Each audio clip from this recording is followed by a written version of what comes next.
partager la parole de Dieu rapidement, nous allons prendre ces trois passages bibliques. Premièrement dans Jean, au chapitre 12, du 12e au 22e verset. Et le deuxième passage, nous le prendrons dans Jean, toujours, juste un pas en arrière, chapitre 11, du 1er au 3e verset, et nous prendrons aussi le 21e verset. Et enfin, nous lirons Luc chapitre 2, verset 25 jusqu'au verset 34. Rapidement, nous voulons gagner quelques secondes en lisant assez rapidement nos trois passages bibliques. Jean chapitre 12, à partir du 12e verset, nous lisons au nom du Seigneur. Le lendemain, une foule nombreuse de gens venus à la fête ayant entendu dire que Jésus se rendait à Jérusalem, prirent des branches de palmiers et allèrent au-devant de lui en criant « Hosanna, béni soit celui qui vient au nom du Seigneur, le roi d'Israël. » Jésus trouva un anneau et s'assit dessus, selon ce qui est écrit. « Ne crains point, fille de Sion, voici ton roi vient assis sur le petit d'une ânesse. » Ses disciples ne comprirent pas d'abord ces choses, mais lorsque Jésus eut été glorifié, ils se souvinrent qu'elles étaient écrites de lui et qu'elles avaient été accomplies à son égard. Tous ceux qui étaient avec Jésus, quand il appela Lazare du sépulcre et le ressuscita des morts, lui rendaient témoignage, et la foule vint au-devant de lui parce qu'elle avait appris qu'il avait fait ces miracles. Les pharisiens se dirent donc les uns aux autres, « Vous voyez que vous ne gagnez rien, voici le monde est allé après lui. » Quelques Grecs du nombre de ceux qui étaient montés pour adorer pendant la fête s'adressèrent à Philippe de Bethsaïda en Galilée et lui dirent avec instance, « Seigneur, nous voudrions voir Jésus. » Philippe alla le dire à André, puis André et Philippe le dirent à Jésus. Nous lisons Jean chapitre 11, d'abord les trois premiers versets, puis nous sauterons pour prendre le verset 21. Il y avait un homme malade, Lazare de Béthanie, un village de Marie et de Marthe sa sœur. C'était cette Marie qui oignit de parfum le Seigneur et qui lui essuya le pied avec ses cheveux, et c'était son frère Lazare qui était malade. Les sœurs envoyèrent dire à Jésus, « Seigneur, voici celui que tu aimes est malade. » Luc chapitre 2, verset 25 jusqu'au verset 34. Luc chapitre 2, 25 à 34. « Et voici, il y avait à Jérusalem un homme appelé Siméon. Cet homme était juste et pieux. Il attendait la consolation d'Israël et l'Esprit Saint était sur lui. Il avait été divinement averti par le Saint-Esprit qu'il ne mourrait point avant d'avoir vu le Christ du Seigneur. Il vint au temple poussé par l'Esprit, et comme les parents apportaient le petit enfant Jésus pour accomplir à son égard ce qu'ordonnait la loi, il le reçut dans ses bras, bénit Dieu et dit, « Maintenant, Seigneur, tu laisses ton serviteur s'en aller en paix selon ta parole, car mes yeux ont vu ton salut, salut que tu as préparé devant tout le peuple, lumière pour éclairer les nations et gloire d'Israël ton peuple. » Son père et sa mère étaient dans l'admiration des choses qu'on disait de lui. Siméon les bénit et dit à Marie, sa mère, « Voici cet enfant est destiné à amener la chute et le relèvement de plusieurs en Israël et à devenir un signe qui provoquera la contradiction. » Et nous disons ensemble Amen. Le tout premier passage biblique que nous avons lu, c'est celui de Jean 12, à partir du verset 12. Et nous avons là l'histoire, un événement qui est dans le prolongement, voudrais-je dire, de ce qui est arrivé à Béthanie. Il s'agit de la résurrection de Lazare. L'événement est grandiose, tout le monde parle de Jésus et de Lazare, la nouvelle se répand rapidement comme une poudre et la renommée de Jésus grimpe tellement et prend d'énormes proportions. Et lorsque vous arrivez au verset 9, il est dit qu'une grande multitude de Juifs apprirent que Jésus était à Béthanie et ils y vinrent non seulement à cause de lui, mais aussi pour voir Lazare qu'il avait ressuscité des morts. Les gens se déplacent de tous côtés. Le verset 11 va dire ceci, que les gens vont pouvoir se retirer des principaux sacrificateurs parce que beaucoup de Juifs ils se retiraient. Et pourquoi? Ils se retiraient à cause non seulement de Jésus, mais surtout encore pour Lazare. Lazare, parce que les gens se retiraient d'eux et croyaient en Jésus-Christ. Et ils disent que nous ne sommes pas là en train de perdre. Tout le monde est en train d'aller vers lui. Et dans la foulée, viendra l'intervention de ces Grecs et aussi venus pour adorer pendant la fête.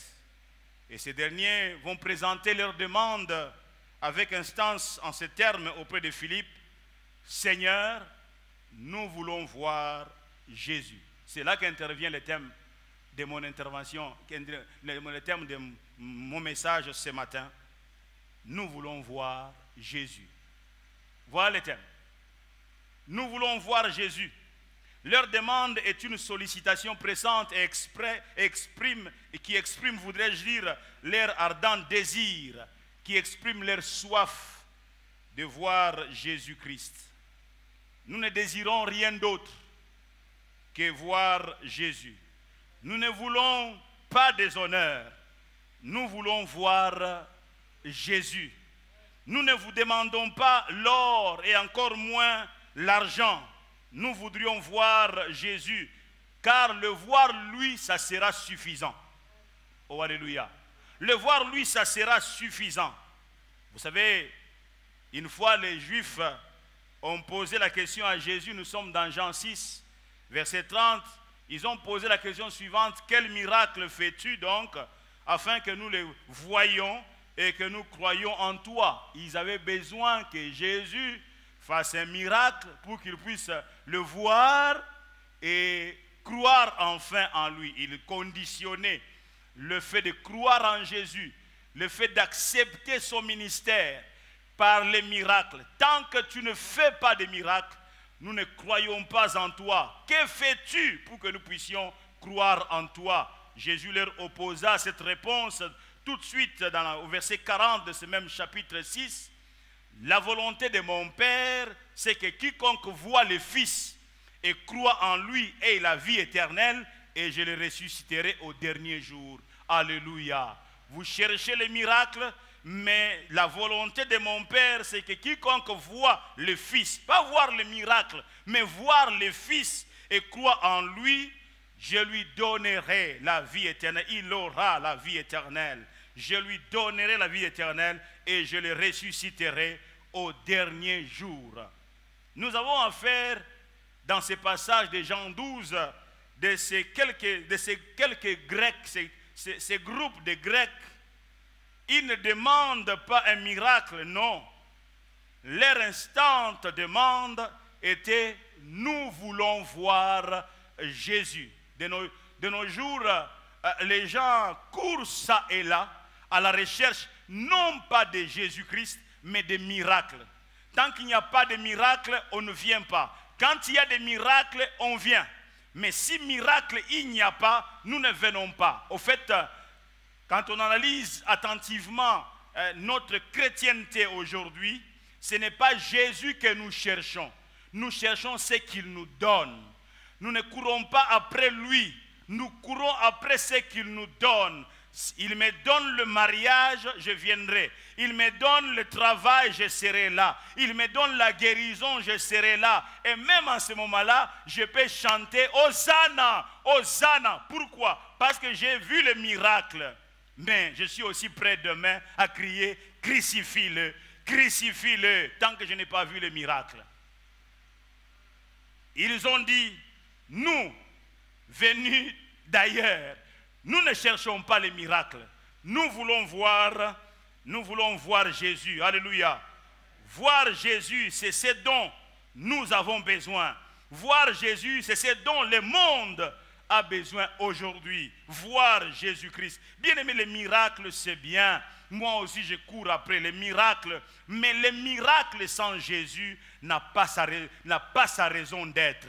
Vous vous souvenez de ces 10 lépreux, si j'ai bonne mémoire, 10 aveugles, 10 lépreux. 10 lépreux à qui Jésus-Christ a dit, allez vous faire voir chez les sacrificateurs. Et donc, chemin faisant, ils se sont retrouvés guéris. Et ils sont tous constatés qu'ils étaient guéris. Mais un seul, qui n'était pas juif, qui était un samaritain, a fait chemin, donc marche arrière, et a fait chemin retour pour aller se prosterner devant Jésus-Christ, reconnaître sa seigneurie. Et Jésus-Christ de dire, le 9 n'ont-ils pas été guéris? Il y avait-il que ces Samaritains qui puissent revenir pour donner gloire à Dieu? Ils ont reçu leur miracle, ils se sont dit, il nous a remis dans le vent. Je peux maintenant fréquenter des milliers où j'étais privé à y aller. Donc j'ai reçu mon miracle, c'est suffisant. Je n'ai pas besoin de lui. J'avais besoin qu'il fasse ce miracle. Maintenant, je peux vivre ma vie. Bien-aimé dans le Seigneur, ce dont Dieu attend de nous, c'est de le chercher lui et non pas de chercher les miracles. Je pensais que je parlais à quelqu'un. Cherchez le Seigneur, cherchez le royaume des cieux avant quoi que ce soit et le reste vous sera donné par-dessus tout. Amen, amen. Vos nombreux comptes bancaires ne peuvent rien pour vous. Ce dont le monde a besoin aujourd'hui, je le disais, c'est Jésus-Christ. C'est Jésus dont le monde a besoin aujourd'hui. Et je disais que l'or ne suffit plus. Nos nombreux comptes bancaires ne peuvent rien faire pour nous. Aucun trésor amassé ne peut vous venir en aide. Aucun trésor amassé ne peut vous venir en aide. Gloire à Dieu si vous amassez correctement votre trésor. Gloire à Dieu, ce n'est pas mauvais, ce n'est pas un péché que d'avoir beaucoup d'argent, que de multiplier des comptes en banque, mais il ne faut pas y attacher votre cœur. La personne que vous devez chercher et auquel vous devez vous attacher, c'est la personne de Christ. L'or ne suffit plus, l'argent ne peut vous rassurer. Les relations que vous avez tissées ont démontré leurs limites et ne vous servent plus à rien. Il arrive que malgré les nombreuses relations que nous avons tissées à gauche et à droite, nous nous retrouvons dans une situation où il n'y a pas de secours, il n'y a pas d'appui. Bien-aimé, Christ seul reste le véritable appui. Oh, amen, amen. Et j'aime quand le psalmiste en psaume 20 est en train de dire que ceux-ci s'appuient sur leurs chars, ceux-là s'appuient sur leurs chevaux, mais nous invoquons le nom de l'Éternel. Nous invoquons l'Éternel. Et il plie et il tombe, mais nous tenons ferme et nous restons debout. Pourquoi? Parce que lorsque nous sommes sur le rocher, nous ne pouvons pas être ébranlés, bien-aimés dans le Seigneur. Et Jésus est le rocher des âges. Alléluia. Les grandes études, c'est bien. Les grandes études et des grands diplômes, bien aimés, nous pouvons comprendre qu'ils ne peuvent plus voir, ils ne peuvent plus, pour nous, ils ne peuvent plus rien faire. Vous ne pouvez pas vous tirer d'affaire à cause de votre grand diplôme. Vous ne pouvez pas forcément vous tirer d'affaire à cause des études faites. Gloire à Dieu pour les études faites. Nous voulons encourager encore de jeunes gens sur les bancs de l'école, sur les bancs de l'université, d'étudier, d'avoir de très bons points. Mais attention, ce n'est pas là qu'il faut placer les regards. Il faut placer les regards sur le Seigneur. Et vous n'allez pas vous enorgueillir à cause de votre grand diplôme. Vous allez demeurer dans l'humilité parce que vous savez que ce n'est ni mon diplôme, ni mes études, ni mon argent qui me soutiennent, mais c'est Jésus-Christ qui est mon soutien. Les grandes études, c'est bien, bien aimé dans le Seigneur, mais Jésus seul reste et demeure la parade. Jésus seul reste et demeure la parade. Voyez-vous, bien aimé, combien les grands de ce monde sont impuissants aujourd'hui. Surtout lorsque cette pandémie s'est annoncée, il n'y avait aucun avion qui volait. Je me souviens encore de comment nous suivions les informations l'année passée, au mois de mars, mois d'avril, mois de mai. tout était cloué au sol. Tout était cloué au sol. Et même aujourd'hui encore, nous voyons, on parle donc vaccins à gauche, vaccins à droite, mais les mêmes qui nous encouragent à prendre les vaccins disent il faut toujours garder son masque et il faut toujours garder la distanciation. C'est maintenant qu'on commence un peu à parler. Là, j'ai entendu donc un des présidents aux États-Unis, le président des États-Unis qui a dit non, ceux qui sont vaccinés, qui ont pris les 2 doses, peuvent maintenant peut-être se présenter à certains endroits en enlevant les masques. Mais il va plus loin. Mais quand vous êtes à tel endroit, il faut garder les masques. Comme pour dire, bien aimé, même notre intelligence a des limites. Oh, alléluia. Le monde n'a pas besoin de notre intelligence. Gloire à Dieu pour l'intelligence. Mais le monde n'a pas besoin de notre intelligence, de notre fortune. Le monde a besoin de Jésus. Je disais que le monde a besoin de Jésus. Et les Grecs qui sont venus, ils ont vu les miracles, ils ont vu la foule. Tout le monde criait, tout le monde criait. Ils disent non, non, non, non, non. Ce n'est pas cette histoire qui nous intéresse. Nous voulons voir Jésus-Christ. Oh, amen, amen. Et quand nous voyons dans Luc 11, 1 à 3, et même jusqu'au verset 21 de ce chapitre 11, nous voyons là l'attitude de Marie et de Marthe devant leurs difficultés. Dans leur moment de crise, dans les moments de maladie, la maladie de leur frère Lazare, elles n'avaient qu'un seul désir, c'est celui de voir Jésus à côté d'elles. Elles n'avaient qu'un seul désir, voir Jésus à côté d'elles. Il y avait des médecins, il y avait des spécialistes à cette époque-là, il y avait des tradipraticiens peut-être, mais ces jours-là, ils se sont dit non. Non, rien de tout cela. La seule qui peut résoudre ces problèmes, la seule personne, c'est Jésus-Christ. Ils ont désiré avoir Jésus, oui, Jésus à côté d'elle dans cette grande épreuve. Jésus à côté d'elle pour les rassurer. Car seul Jésus peut soulager la douleur, frères et sœurs. Seul Jésus peut soulager la douleur. Lui seul est le secours dont le monde a grandement besoin aujourd'hui. Lui seul est le secours dont le monde a grandement besoin aujourd'hui. Il n'est pas venu tout de suite. Leur frère est mort. Et lorsque Jésus-Christ se présente, Marie comme Marthe, toutes les deux ont eu à dire cela à Jésus-Christ. Si tu eusses été ici, notre frère ne serait pas mort. Amen, amen. C'est toi la pièce centrale, c'est toi la pièce maîtresse, c'est toi le maître des jeux, c'est toi. Nous ne voulons pas manquer de ta présence. Est-ce que nous réalisons l'importance de la présence de Jésus dans nos vies? Oh, amen, amen. Bien-aimés dans le Seigneur, d'abord Jésus dans nos vies. Aimer Jésus, marcher avec Jésus-Christ, communier avec Christ, rester en intimité avec lui, faire tout pour ne pas manquer sa présence. Est-ce que c'est notre objectif? Faire tout pour ne pas manquer sa présence. Pourquoi est-ce que nous devons éloigner de nous le péché? Parce que nous voulons garder la présence de Jésus. La présence de Jésus ne marche pas ensemble avec le péché. Bien-aimé, dès qu'un incident est arrivé, dès qu'il y a un accident, parce que le péché pour un enfant de Dieu doit être un accident, dès qu'il y a cet accident-là, l'enfant de Dieu n'attend pas le prochain culte pour confesser. L'enfant de Dieu n'attend pas arriver à la maison pour confesser. Même en plein taxi dans son cœur, il commence à parler à Dieu. Il dit, aie pitié de moi, pardonne-moi Seigneur, Seigneur pardonne-moi. Et il croit que lorsqu'il demande ce pardon, Dieu le lui accorde. Oh alléluia. Oh alléluia. Nous devons tout faire pour garder la présence du Seigneur dans nos vies.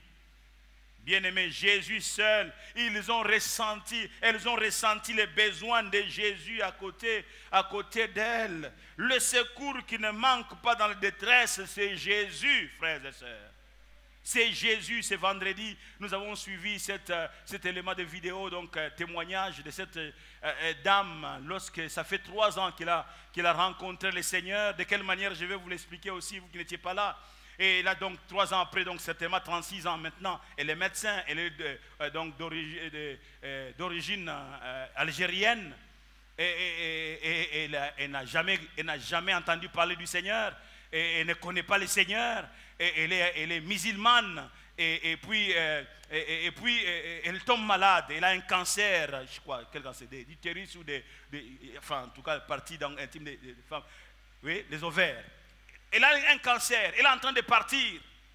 Et puis en suivant des témoignages, on parlait de ce que Jésus-Christ a fait pour des gens. Elle est restée seule dans sa chambre pendant 20 minutes, a-t-elle dit, en train de crier à Jésus-Christ.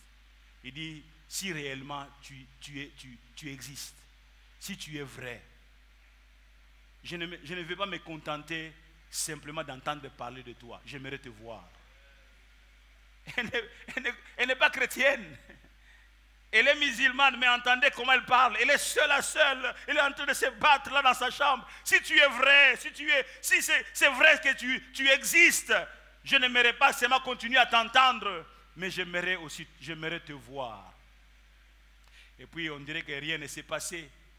Elle s'est retirée dans son lit. Et puis elle avait le dos tourné de ce côté-là. Il entend par derrière une voix lui dire, retourne-toi. Tiens, elle se retourne un peu et ne voit rien. Elle dit, mais je ne vois rien. Et puis quelques secondes encore après, une voix, c'est la même voix, elle dit, retourne-toi. Quand elle se retourne, elle dit, tu ne pouvais pas supporter, c'était une très grosse tête de Jésus. Elle dit, il n'a pas les yeux comme nous. C'est tout l'univers qui était là devant lui. Ce jour-là, il a fait cette expérience. Et ce qui est extraordinaire, c'est quoi? C'est qu'elle est allée voir, je crois le jour qui a suivi, elle a commencé à bien se sentir, les douleurs partaient, elle allait voir son gynécologue, elle est médecin elle-même, elle allait voir son gynécologue, et quand le gynécologue va faire les échographies et autres, il dit, mais explique-moi un peu, qu'est-ce qui s'est passé? Il dit, Jésus m'a guéri. Jésus m'a guéri. Et elle était totalement restaurée. Totalement restaurée. Je ne vais pas continuer dans tout ce qu'elle était en train de nous dire par cet élément de vidéo que nous avons suivi ce vendredi. Mais j'aimerais vous dire que ce Jésus-Christ n'a pas changé. Oh, j'étais en train de dire que ce Jésus-Christ-là n'a pas changé. Ce Jésus-Christ a la capacité de restaurer des vies, bien-aimés dans le Seigneur. Jésus est capable, mais il faut d'abord que lui soit recherché et non pas la guérison et non pas les miracles, mais lui d'abord. Lui doit être recherché. Nous devons être en communion avec lui. Ce n'est pas que nous venions comme chez les boutiquiers, juste pour prendre un savon en ayant déposé un 5 francs et puis repartir pour revenir que lorsque j'aurai le besoin du savon. Non, Jésus, c'est chaque jour que je suis en communion avec lui. C'est chaque jour que je suis en intimité avec lui. Je dois garder cette intimité avec le Seigneur. Oh, alléluia. Très important, frères et sœurs. Jésus est l'homme pour qui Simon-Pierre et ses compagnons avaient tout laissé derrière pour le suivre. Vous pouvez lire cette histoire dans Luc 5, versets 8 à 11. Ils ont tout laissé derrière. Ils sont venus nuitamment pour pêcher. Parce que la bonne pêche, c'est la nuit que ça se passe. Ils sont spécialistes des domaines. Mais toute la nuit, ils n'ont rien trouvé, même pas un petit poisson. Et au matin, découragés, en train de laver leur filet. Et quelqu'un se pointe comme pour leur dire, est-ce que vous pouvez d'abord laisser cette affaire-là de laver le filet? Pierre, est-ce que tu me permets d'abord d'utiliser ta barque? Après avoir utilisé la barque, Jésus va maintenant se retourner vers Pierre en disant, avancez en plein eau et jetez les filets. Je m'imagine, je pousse un peu mon imagination, je vois Pierre dire à Jésus, tu viens d'où? Tu nous connais? Notre métier, c'est la pêche. Nous sommes des pêcheurs. Et ce moment ici, ce n'est pas le moment de pêcher. Ne nous distrais pas, laisse-nous partir. On reviendra plus tard.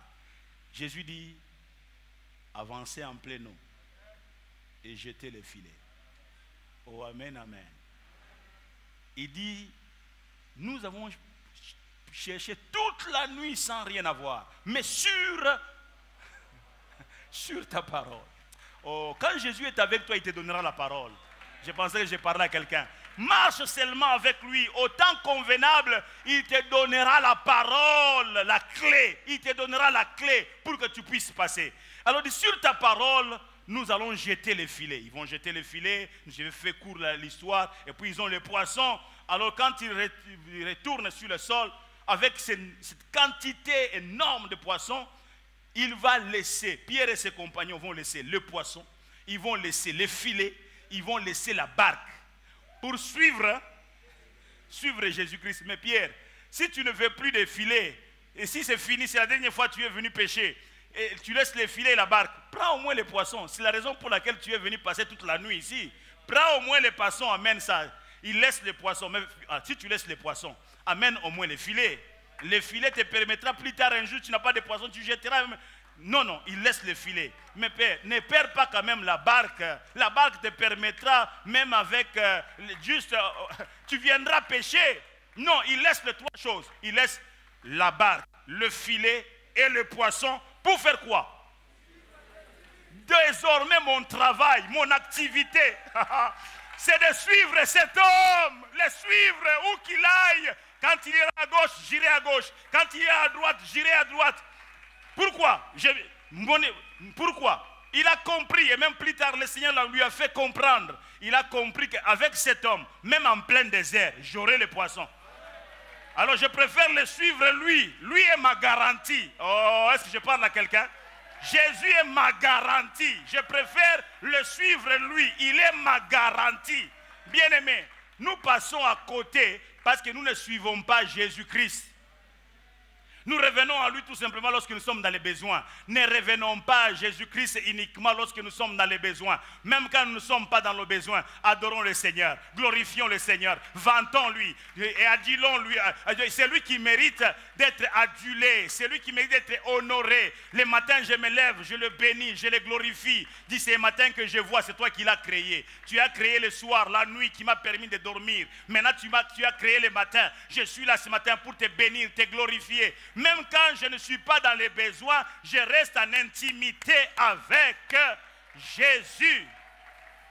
Oh, alléluia. Cessons ce christianisme au rabais. Ce christianisme où nous venons à Jésus que lorsque nous sommes dans les besoins. Où nous commençons à choisir des orateurs. Ah, il est puissant. Je vais aller suivre son séminaire. Ah, il va me toucher. Il va m'imposer les mains. Un jour, Bonke, lorsque nous sommes allés à sa dernière conférence ici à Kinshasa, les serviteurs de Dieu accouraient pour qu'il les impose les mains. Il a dit, il dit, les gens me disent, donne-moi ton onction pour que je sois comme toi. Il dit, si moi je donne mon onction, je vais rester avec quoi? L'onction, ce n'est pas moi qui te donne. L'onction, c'est Jésus qui donne l'onction. Va vers Jésus, va vers lui. Bien-aimés dans le Seigneur, nous courons après les hommes de Dieu, mais eux aussi ils courent après Jésus-Christ.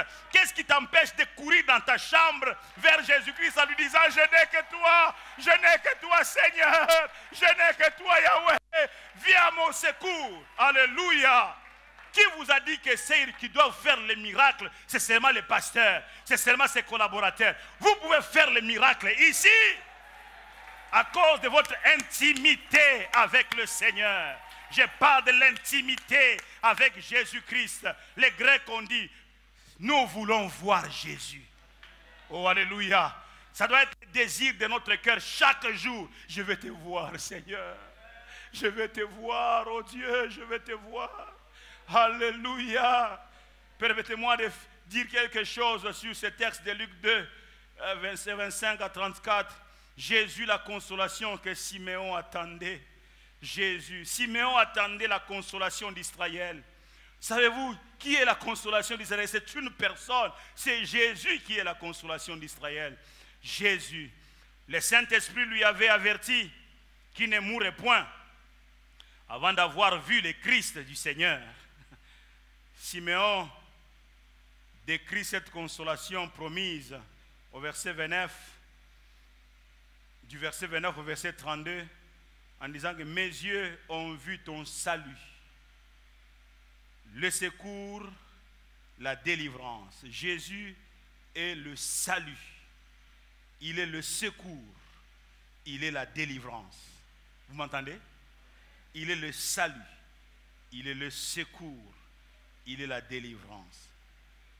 Tu cours, tu vas où? Tu laisses le secours derrière toi. Jésus est le secours.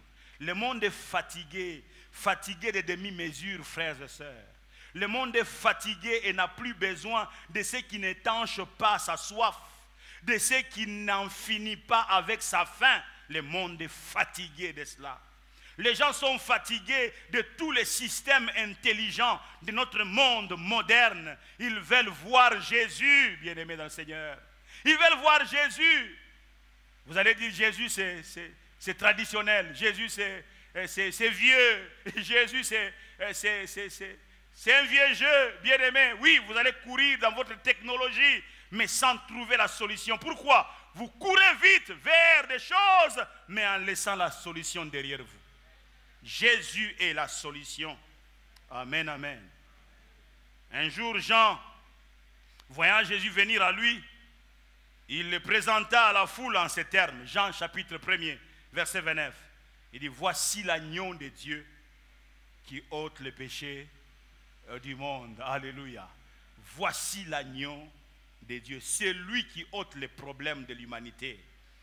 Pilate, ne sachant quoi faire devant tous ceux qui accusaient faussement Jésus, il l'amènera dehors et le présentera à eux en ces termes. Jean 19, verset 5.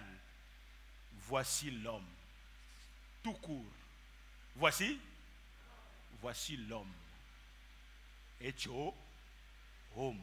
C'est lui l'homme. Les autres là, c'est non, l'homme c'est lui.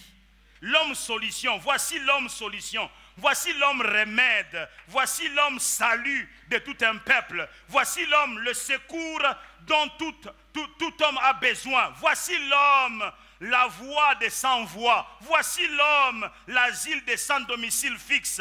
Voici l'homme, la jambe des paralytiques.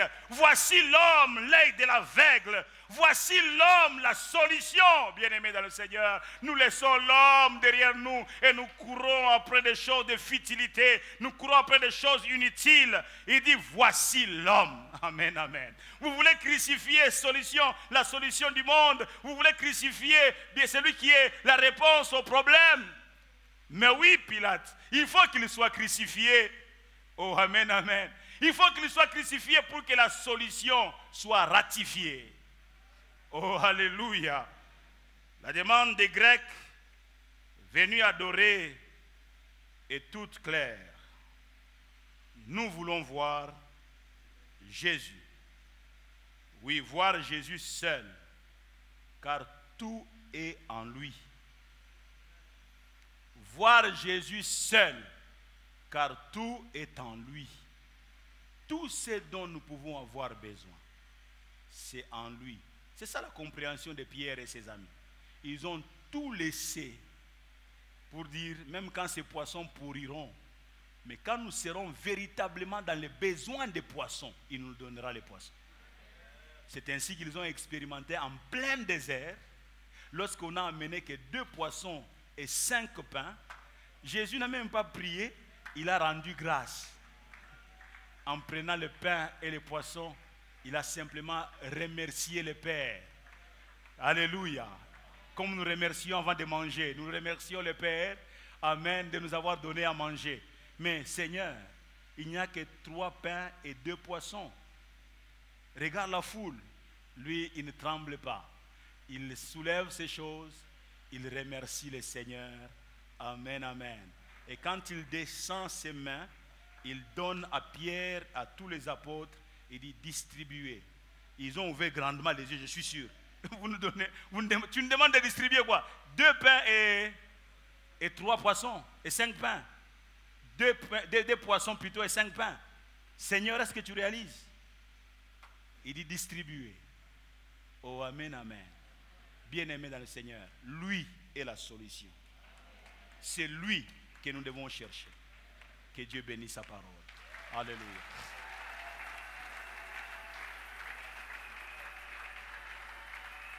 Est-ce que nous pouvons encore une fois acclamer le Seigneur notre Dieu? Alléluia. Gloire à l'agneau de Dieu. Gloire à l'agneau de Dieu. Gloire à l'agneau de Dieu.